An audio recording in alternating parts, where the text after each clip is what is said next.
দূর থেকে দেখলেই যে কারোরই মনে হতে পারে এটি ময়লা ফেলার জন্য নির্ধারিত স্থান। প্রতিনিয়ত কলকারখানা, বাসাবাড়ি সহ বিভিন্ন ধরনের ময়লা ফেলা হচ্ছে এই স্থানে। গত কয়েক দশক ধরে এভাবেই ময়লা আবর্জনা ফেলে ধ্বংস করা হয়েছে দক্ষিণ কেরানীগঞ্জের বুক চিরে বয়ে চলা সুভারটা খালকে। 14 কিলোমিটার দীর্ঘ এই খাল দিয়ে একসময় বুড়িগঙ্গা নদী থেকে নৌপথে ধলেশ্বরী নদীতে অনায়াসে যাতায়াত করত স্থানীয়রা। ছোটবেলা থেকে আমরা ছোট যখন ছিলাম তখন এই খালে গোসল করছি। তখন পানি ছিল, অনেক পরিষ্কার পানি ছিল। এখান দিয়ে নৌকা আসা যাওয়ার, ধলেশ্বরের নদীতে যেতে আইতো। আমরা ছোটবেলা দেখছি, ঠিক আছে। আমরা নিজেরাও গোসল করছি, এলাকাবাসী গোসল করছে। আপনার কল ছিল না কেউর বাড়িতে, সবাই খালে গোসল করছে, ঠিক আছে। খালটা বুঝছেন, কলাকোবা বান্ধবীদের লঞ্চ গেছে, তারপর 2 সাইডে নৌকা গেছে, বুঝছেন, কোনো অসুবিধা হয় নাই। তারপরে এই আবার এই বাড়িটা আসলে একটা বাড়ি হয়েছে 10টা ওখানে। এই বাড়ি কিন্তু এইখান থেকে ওই পর্যন্ত জায়গা আসলে, বুঝছেন, 10টা বাড়ি হয়েছে।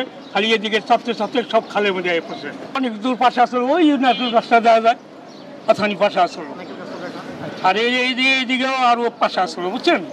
কিন্তু সব বাড়ি আলাদা চাপাইতে মানে খালি নাই কেউ, অনেক সব বাড়ি আলাদা, বুঝছেন। এটা দেখে না কিছু এমপি মন্ত্রী নাই কে, তারা কিছুই জানে না।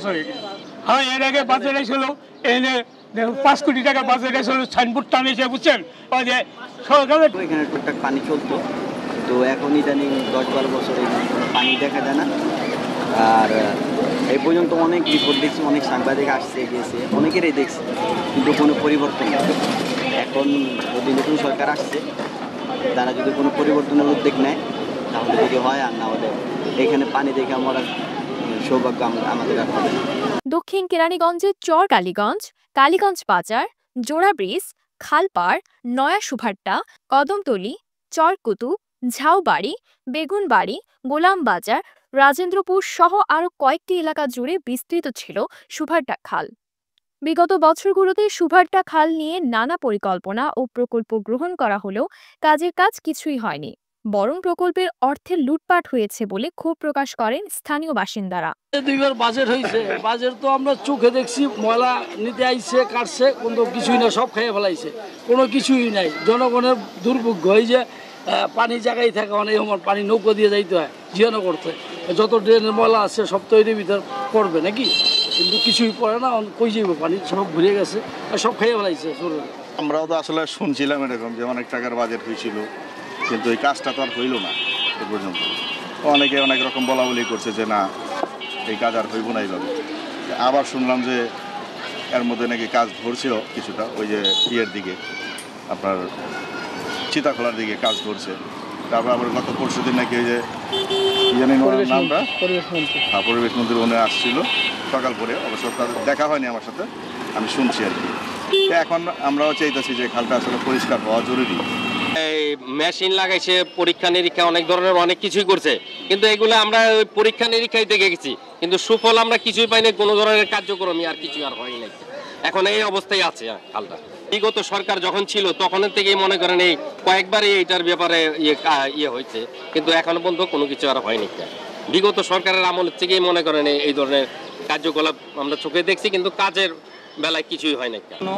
প্রত্যেক সরকারের আমলে আইসা মিটিং মিছিল বহু ধরনের আয়োজন করে, আয়োজন রাইকা বাজেট পাস হয়, কিন্তু আমাদের কার্যক্রম হয় না, এটা আমার জানা মতে। এটা আজকে এই যে ময়লার যে পরিবেশ, এই পরিবেশের কারণে আমরা যে এই ভোগান্তিতে শিকার হচ্ছি, দুর্গন্ধে আমরা ঠিকমতো দোকানদারি করতে পারতেছি না, আমাদের স্টাফরা দুর্গন্ধে মানে হতভম্ব হয়ে যায়, ঠিকমতো ডিউটিও করতে পারতেছে না। যদি 10 মিনিট যদি ভিতরে থাকে, 5 মিনিট বাইরে যায় ঘুরে কাজ করতে পারতেছে না। ইভেন আমি আমার এই অবর্তকালীন সরকারের কাছে একটা আবেদন করব, যেন উনি এটার প্রতি দায়িত্ব নেয় এবং যেই জায়গায় কাজ করে সে যেন একটু খোঁজখবর রাখে যে আসলে কাজগুলো কি পরিপূর্ণ হচ্ছে কি না। বাজেট পাস হচ্ছে, বিল ট্রান্সফার হচ্ছে, কিন্তু কাজ হচ্ছে না। এই ব্যাপারে সরকারের ফুল নজরদারি রাখা উচিত।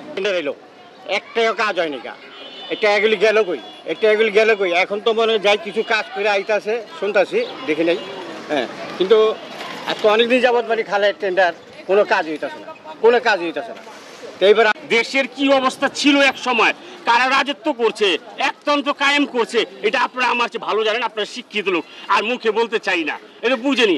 ইনশাল্লাহ এইবার কাজটা হবে, যাদের আন্ডারে আছে সৎ ব্যক্তি তারা কাজ হবে। আর বর্তমানে ইউনিয়ন ব্যাপারটা বলছেন, বর্তমানে আমাদের উপজেলা ইউনিয়ন যে মহোদয় আছে বর্তমানে ফৌজিয়া রহমান, উনিও খুব ভালো ব্যক্তি, উনিও মোটামুটি খেয়াল রাখে, ওনাকেও আমি ধন্যবাদ জানাতে চাইছি। কিন্তু এইবার আমরা আশা রাখি কাজটা সম্পূর্ণ হবে, শুধু আপনাদের সবার চেষ্টায়। শুধু কাগজে কলমে প্রকল্পের অনুমোদন নয়, এবার হবে সঠিক বাস্তবায়ন, এমনটাই আশা করেন এই এলাকার মানুষেরা।